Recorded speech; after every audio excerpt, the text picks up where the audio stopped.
Hello friends, आपका हमारे channel आरंभ क्लासेस में स्वागत है। आज के इस वीडियो में हम लोग बिहार स्टेट पेपर 2 में पूछे गए हिस्ट्री के प्रीवियस ईयर क्वेश्चंस को आपके साथ वाईसीटी की बुक से चैप्टर वाइज डिस्कस करेंगे।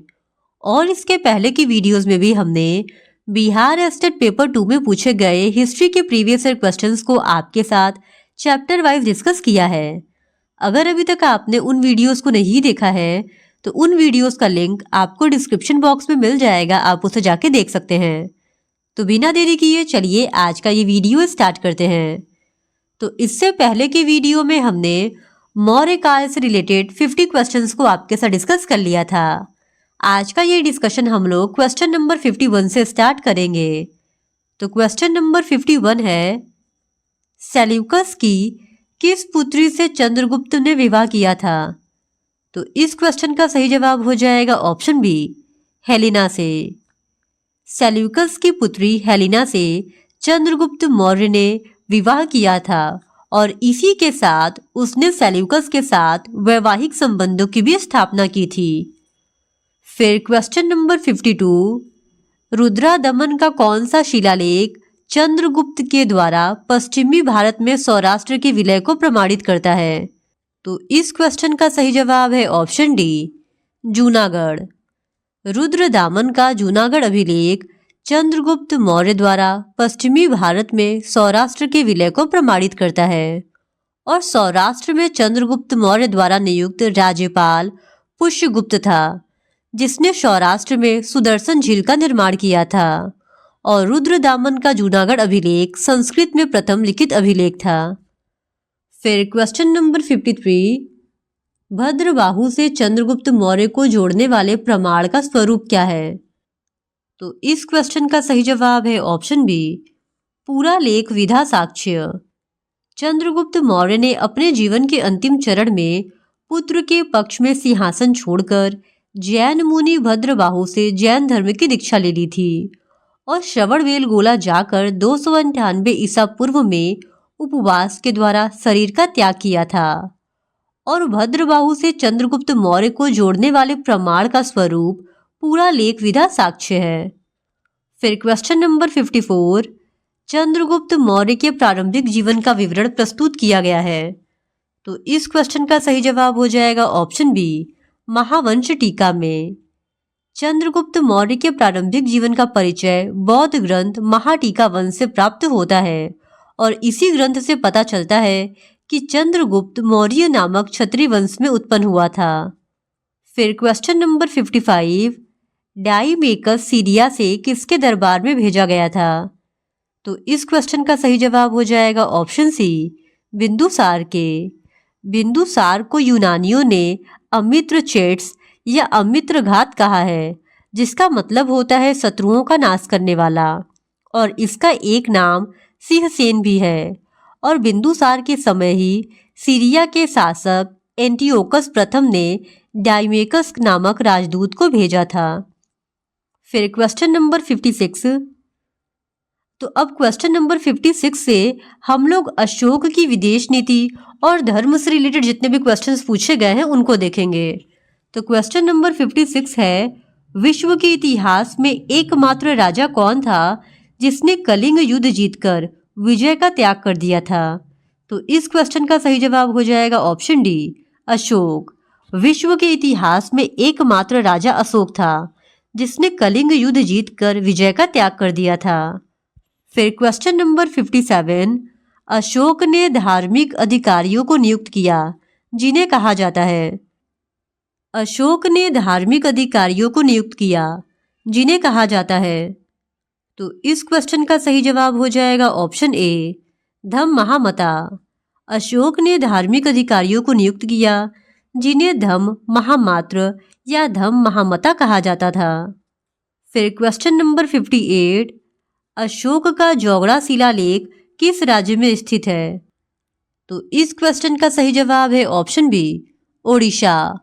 अशोक का जौगड़ा शिलालेख ओडिशा के गंजाम जिले में स्थित है और इसकी खोज 1850 ईस्वी में वॉल्टर इलियट ने किया था और जोगड़ा शिलालेख में अशोक के 11वें, 12वें और 13वें नंबर के लेख नहीं मिलते हैं। इसकी जगह पर पृथक लेख मिलता है, इसलिए इन्हें पृथक प्रस्तर अभिलेख या पृथक कलिंग अभिलेख कहा जाता है। फिर क्वेश्चन नंबर 59, इनमें से कौन सही सुमेलित नहीं है? तो इस क्वेश्चन का सही जवाब हो जाएगा ऑप्शन डी, सोना और उत्तरा दक्षिण भारत। सोना और उत्तरा को धर्म प्रचारक के रूप में सुवर्ण भूमि में भेजा गया था, न कि दक्षिण भारत में। फिर क्वेश्चन नंबर 60, मौर्य वंश में कलिंग युद्ध किस वर्ष में हुआ था?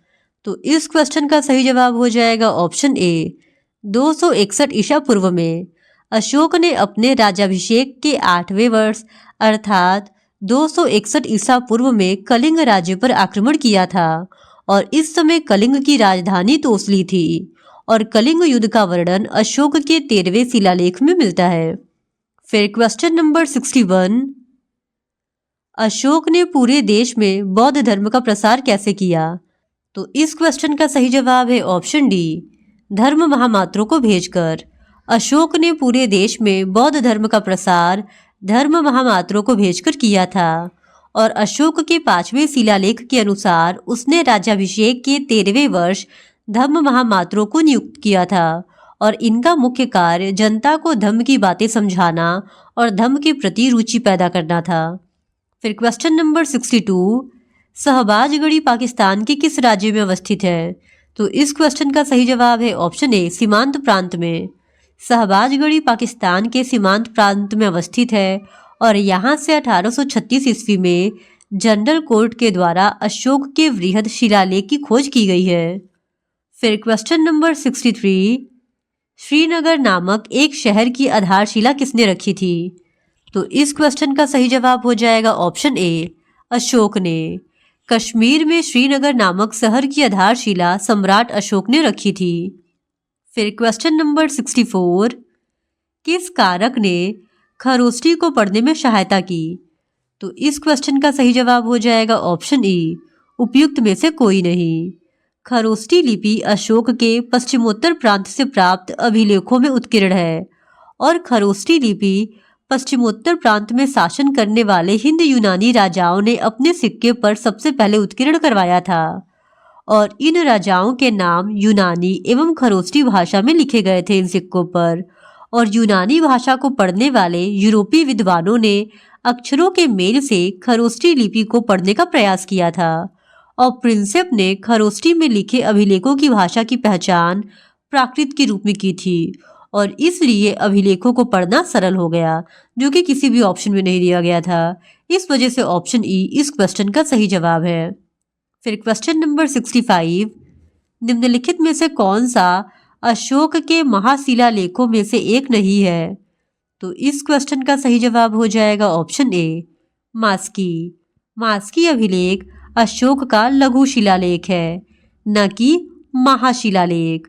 मास्की, गुर्जरा, नेत्तूर और उदय गोलम के अभिलेखों में अशोक का पूरा नाम मिलता है और अशोक के प्रमुख महाशिलालेख शहबाजगढ़ी, मानसेहरा, कालसी, सन्नती, धौली आदि विभिन्न स्थानों से प्राप्त हुए हैं। फिर क्वेश्चन नंबर 66, तीसरी बौद्ध सभा कहाँ आयोजित हुई थी? तो इस क्वेश्चन का सही जवाब हो जाएगा ऑप्शन सी, पाटलिपुत्र में। तीसरी बौद्ध सभा पाटलिपुत्र में आयोजित की गई थी। फिर क्वेश्चन नंबर 67, अभिलेखित कथनों के अनुसार निम्नलिखित में से कौन से शासक सभी संप्रदायों का आदर करते थे? पहला अशोक, दूसरा कनिष्क, तीसरा खारवेल और चौथा पुष्यमित्र शुंग। तो इस क्वेश्चन का सही जवाब है ऑप्शन बी, पहला और तीसरा, यानी अशोक और खारवेल। अशोक के अपने सप्तम स्तंभलेख और 12वें शिलालेख के अनुसार और खारवेल के हाथी गुम्फा अभिलेख के अनुसार ये दोनों ही शासक सभी संप्रदायों का आदर करते थे।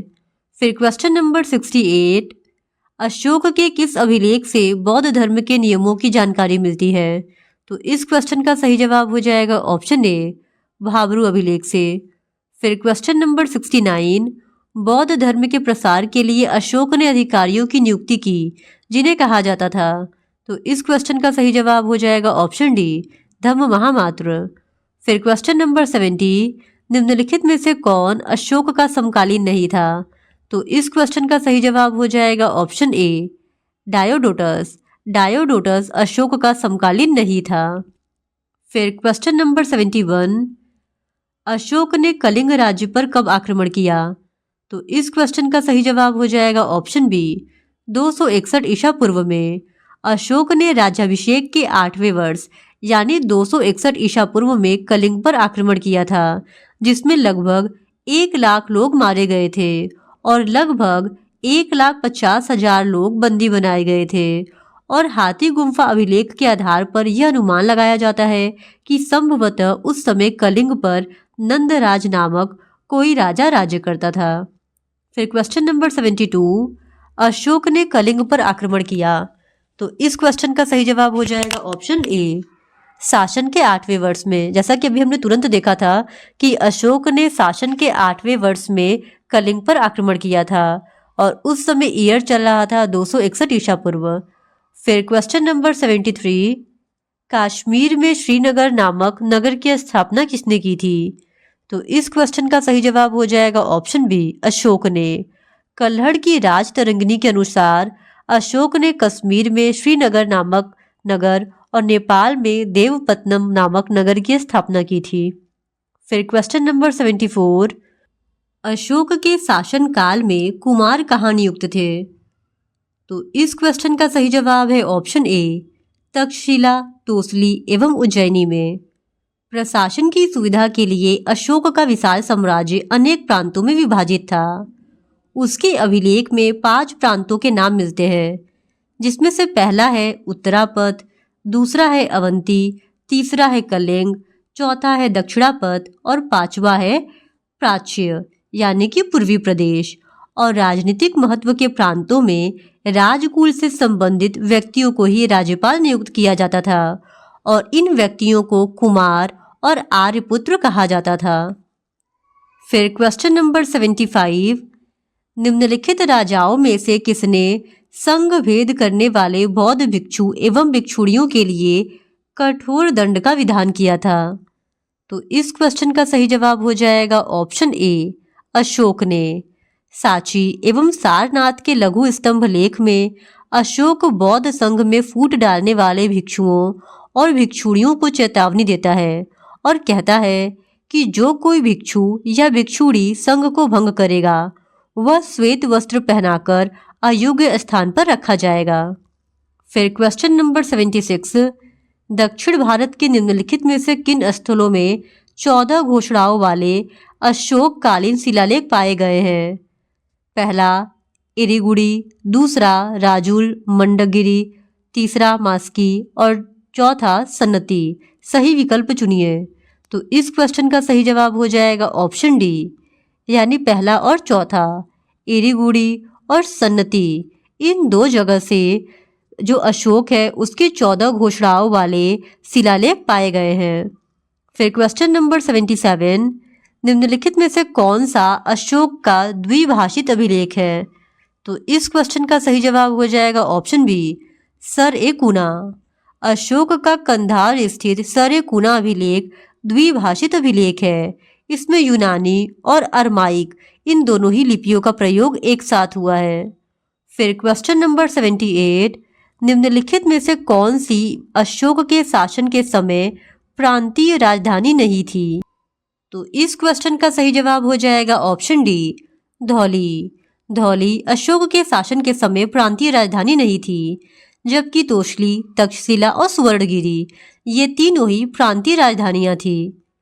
फिर क्वेश्चन नंबर 79, अशोक के इन प्रधान शिला शासकों में कौन सा धम्म का विवरण तथा सारांश प्रस्तुत करता है? तो इस क्वेश्चन का सही जवाब हो जाएगा ऑप्शन बी 11वां। अशोक के 11वें अभिलेख में धम्म विजय की विशेषताओं का वर्णन मिलता है। फिर क्वेश्चन नंबर 80, अशोक ने अपने के शासकीय वर्ष में लुम्बिनी की यात्रा की। तो इस क्वेश्चन का सही जवाब है ऑप्शन सी 20वें वर्ष में। रुम्मीनदेई अभिलेख से स्पष्ट है कि अशोक अपने अभिषेक से 20 वर्ष के पश्चात स्वयं लुम्बिनी आया था और यहाँ से आर्थिक कर उठा लिया था। फिर क्वेश्चन नंबर 81, किस मुख्य उद्देश्य से अशोक ने अपनी प्रजा में धर्म का प्रचार किया? तो इस क्वेश्चन का सही जवाब हो जाएगा ऑप्शन डी, अपनी प्रजा के नैतिक और आध्यात्मिक विकास हेतु। अशोक ने अपनी प्रजा के नैतिक और आध्यात्मिक विकास हेतु धर्म का प्रचार किया था और धर्म संस्कृत के धर्म का ही प्राकृत रूपांतर है। फिर क्वेश्चन नंबर 82, धर्म शब्द का रूपांतर धम्म संबंधित है। तो इस क्वेश्चन का सही जवाब हो जाएगा ऑप्शन सी, प्राकृतिक भाषा से। अभी हमने ऊपर जस्ट देखा था इसको। फिर क्वेश्चन नंबर 83, किस शासक ने अपने को देवताओं का प्रिय कहलवाया? तो इस क्वेश्चन का सही जवाब है ऑप्शन सी, अशोक ने। अशोक के अभिलेखों में उसकी कई उपाधियों का उल्लेख मिलता है। उसमें देवानप्रिय, प्रियदर्शी आदि प्रमुख हैं और अशोक के परवर्ती शासक दशरथ के भी देवानप्रिय की उपाधि धारण करने का उल्लेख मिलता है और चंद्रगुप्त विक्रमादित्य की उपाधि श्री विक्रम थी और कनिष्क की उपाधि महाराज राजाधिराज देवपुत्र की थी। फिर क्वेश्चन नंबर 84, किस शासक ने पाटलिपुत्र में तृतीय बौद्ध संगीति का आयोजन किया था? तो इस क्वेश्चन का सही जवाब हो जाएगा ऑप्शन बी, अशोक ने। मौर्य सम्राट अशोक ने अपने शासनकाल में 251 ईसा पूर्व में पाटलिपुत्र में तृतीय बौद्ध संगीति का आयोजन किया था और इस संगीति की अध्यक्षता मोगलीपुत्तीस ने की थी। इन्होंने कथावथु नामक ग्रंथ का संकलन किया जो अभी धम्म पिटक के अंतर्गत आता है। फिर क्वेश्चन नंबर 85, सम्राट अशोक ने कलिंग को कब विजित किया? तो इस क्वेश्चन का सही जवाब हो जाएगा ऑप्शन डी, राज्याभिषेक के 8वें वर्ष 261 ईसा पूर्व अर्थात अपने राज्याभिषेक के 8वें वर्ष अशोक ने कलिंग राज्य पर आक्रमण किया जो वर्तमान उड़ीसा राज्य का दक्षिणी भाग था। तो आज के लिए बस इतना ही। बाकी के बचे हुए क्वेश्चंस का डिस्कशन हम लोग इस वीडियो के नेक्स्ट पार्ट में आपके साथ करेंगे। और अगर आप बिहार स्टेट पेपर 2 में पूछे गए हिस्ट्री के इसी तरह और भी प्रीवियस ईयर क्वेश्चंस को देखना चाहते हैं तो please do subscribe to my channel and like this video. धन्यवाद।